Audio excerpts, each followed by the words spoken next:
Welcome to the Tamba Monday blog. My name is Tamba Monday, and this is our first episode in what's hopefully a series of videos. I'll alternate between videos and blogs, written blogs for those people who enjoy reading still. And so today I have a topic that's been something that I've considered over time, and I'm not sure exactly how this is going to come out, but we're going to try it because this is the day in which we're going to try something. So, my question to myself, and obviously people can consider this, on their own time, and it's definitely something that people have thought about for years and years and years, and um, you know, I'll just go ahead and let it out. I think we have already eliminated racism. You know what I'm saying? Like, yeah. So I'll tell you why. Um, so in 2008, obviously everybody knows we elected our first black president, Barack Obama, and he did so by doing basically the unthinkable. He when he was running as a Democrat in the Democratic primary. The first caucus that they had was in Iowa, which was, a state that, is very unlikely for somebody who looks like him to go in and win. And he did, and that basically surprised everybody and carried over a lot of momentum for, the campaign. And he ended up doing pretty well, and you know, ended up shocking a lot of people, and he ended up having two general election wins against John McCain and Mitt Romney that, were pretty big election wins. And obviously he's been a very popular figure in American history, and you know so how could that happen if racism still existed? But in all seriousness, that was definitely a big moment, and built upon a lot of the history that this country's had. You look at what happened with the civil rights movement and all the rights that were gained, voting wise, and ending discrimination in public places and public housing, and just really spurring on a lot of the modern successes that the African American community has had. It didn't come without, a lot of strife, a lot of tragedy, and things like that. But certainly, since then, we could say that it's definitely been a different period of American history because of all that. And for the residual problems that existed afterward. For example, police brutality and the aggressive policing tactics that has led to a lot of violent police encounters between, especially unarmed African Americans and law enforcement. Um, there's been a lot of recent reforms. That didn't come without tragedy either. Thinking of George Floyd and Philando Castile and a lot of people like that, and um, just the tragedies that came with that and led to reforms where there's greater accountability, there's greater transparency in how people are policed, there's um, greater enforcement of the law in terms of whenever there is violent acts committed against African Americans, where the Justice Department and in some cases state attorneys general's offices are now prosecuting crimes against uh, law enforcement whenever there's the aggressive situations that lead to tragedies. And that's not to say, obviously, that, everything that police do is bad, or, um, that all of them are bad or things like that. That's just to say that there's a greater balance that goes on. There's other things that can be done, but, you know, how could all these things happen if, racism still exists? But, you know, um, you could also look at things today and say, well, what about X, Y, and Z? Well, you know, um, the question is whether is that racism or is that bias? You know, two different things. You know what I'm saying? But I'm happy to debate that because I don't know the answer, and that's why I'm here. And so, you know, can you eliminate bias? I have friends who are black just like me, right? I have people who look like me who, probably have their preferences not to particularly, you know, relate to me necessarily, but, you know, that's their prerogative. That's what they like, There's people who don't look like me who I get along with pretty well, who in some cases may treat me just as well as people who do look like me. What about those situations?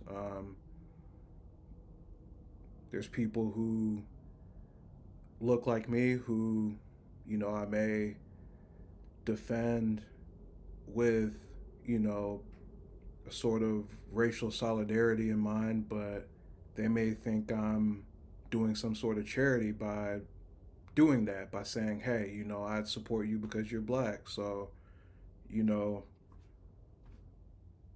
we should stick together. But some people may see that and say, that's not what I want. I want to earn it, and who am I to tell them that, hey, you're wrong for that? You know what I'm saying? Or there's, white people or, other people of color who may decide that, I don't really like hanging around with different people, but can you go tell them that, hey, you're supposed to go hang out with somebody that's different than you? I don't know. It'd be pretty hard to go tell somebody that because I know plenty of people who, look like whatever who wouldn't want to be told that they need to, you know, pick and choose who they want to hang out with. So, that's just something to think about, right?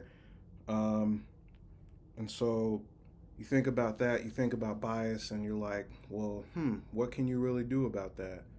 Um, but the problem is, in getting to a point where we could all be like, okay, our biases are equal, uh, people often ask, well, how do we get to this point? And that's where some people want, reparative justice.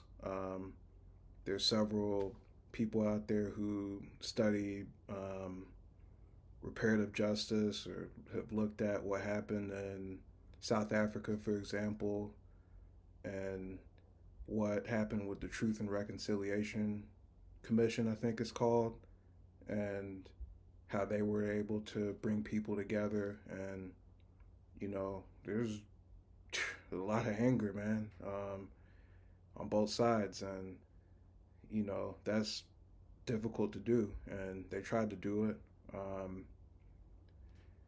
You know, and if somebody were to try to do that here, you would encounter a lot of difficulty because, you know, um,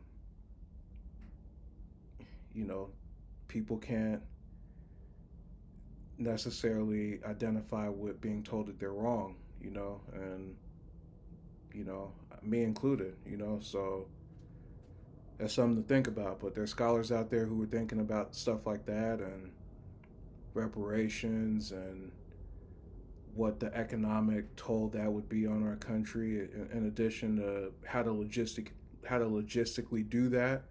Um, think about Sandy Darity, who's a professor in North Carolina, and he's thought about doing that a lot.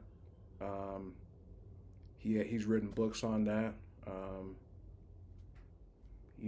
that's definitely something to think about. And so you think about all that, and but that's you know, it's mostly about what's happened in the past, what's happened, for generations, and you know, a lot of people could speak to that, with great passion. Some people can only speak to that in theory, and who am I to really sit down and say what's right or what's not, but definitely something to think about. But you think about all of that and you balance that with what's happened since, and you ask yourself, well, has there really been progress? Well, I don't know. All I do know is that um, there's probably greater visibility for black wealth today than at any time in American history. You could say that, well, in 1900, there were, people out here who were very wealthy and black, but that was a different society. Today, you could say that perhaps there's greater acceptance of people who were wealthy, the millionaires and billionaires who were African American, and it's very easy to know who they are because they're very visible in most cases. They're in media, they're in business, they're in sports, entertainment, and so you look at that. You look at the people who've been succeeding that who are doing the major stuff and the ordinary stuff that doesn't get talked about a lot, and that's success. And they're able to do it largely unbothered. Um, it might be minor inconveniences here and there, but they're doing pretty well, right? Um, and you think about just all the policies that are out there that have advanced equity. A lot of the stuff that we take for granted are things that benefit people who look like me and you. Um, and so, who are we to say that, you know, racism still exists when, there's a lot of examples pointing otherwise, whether that's, education and, economic development and things like that. Um, but obviously, there's a counter to that, right? Um, for all of the considerations of earned voting rights since the 1960s and before, there's still laws that are being contested that diminish the rights of people to vote, um, especially in southern states. Um, there's issues around whether or not the infrastructure that's in place is supportive of the environment in areas that are occupied by people who are African Americans. For example, there's been a lot of stories that have come out about the wastewater treatment in places like Mississippi and Alabama There's been questions about stormwater infrastructure whenever it rains, whenever there's big storms, flooding, and in areas that are like low-lying areas, often occupied by people who look like me. Um, there's disparities in education. There's disparities in opportunities, whether that's having access to higher paying jobs, to going to school, and getting a quality education in the same sense that people maybe on the other side of your town may have. All sorts of things, man. And that's not to mention, questions about immigration, and that gets overlooked, because it's not really something that you think of that really impacts racism necessarily, but you know perhaps it does. And in terms of leisure, if you like to smoke marijuana, there's different places in the country where you have the ability to do that for fun. You have the ability to do that and not get penalized for it as harshly.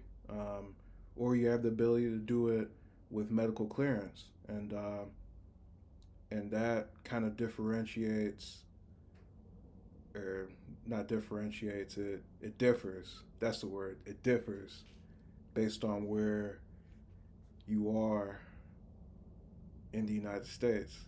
And is that a racial issue? I don't know. But, it's certainly something that could be. I don't know. And so you have all these issues, and you could say there's been a lot of progress, right? There's been a lot of change over time. There's been a lot of successes that you could count. There's been a lot of things that I've mentioned that, highlight the greatness of our community.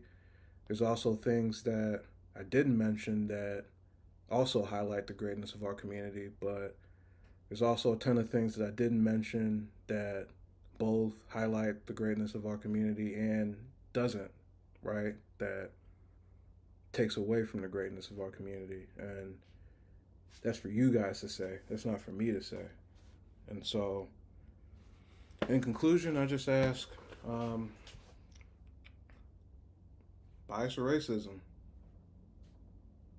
That's the greatest question that we're going to have moving forward, because, you can't, it's very difficult to come out openly and say something is racist or,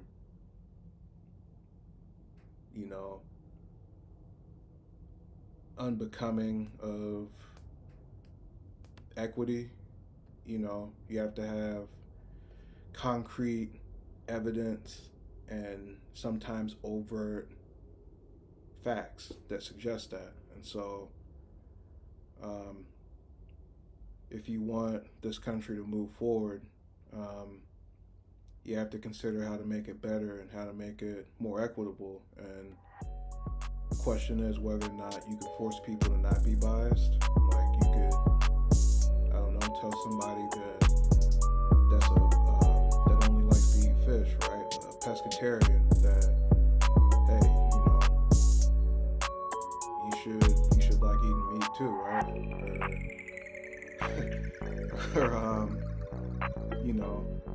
Or whatever. But